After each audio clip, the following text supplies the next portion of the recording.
History teaches us that great kingdoms come and go, and we see the ruins of these kingdoms in magazines like National Geographic or on the History Channel on TV. In Jesus' time, the Roman Empire was the dominant political and cultural power.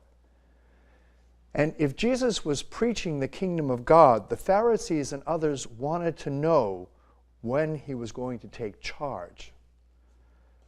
What they did not understand is that Jesus, by becoming human and living in our midst, had already taken charge. In other words, it was right in front of him. He is the Messiah King. He is the living incarnation of God's loving power revealed in his teaching, in the way he healed people, in his freeing those people who were controlled by evil spirits, and in his compassion for the sinner and the outcast. All are clear evidence of the reign of God in our midst. So Jesus' kingdom is not some pie in the sky. It's a present reality, and it's present in every baptized person.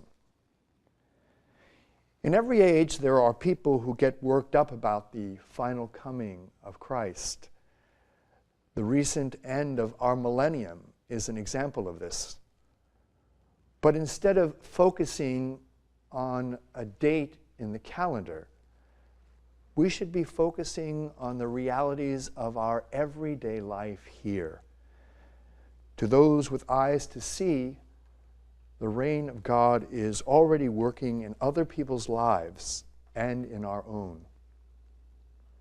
Whenever people are reflecting in their lives the vision of life, the values of Jesus that Jesus revealed to us, the kingdom is there. And such people are not confined to the church. They can be, and they are found everywhere. So, on the one hand, the reign of God is already among us, and we need not look further than the daily experiences of our daily lives to know and experience the power and the presence of Jesus.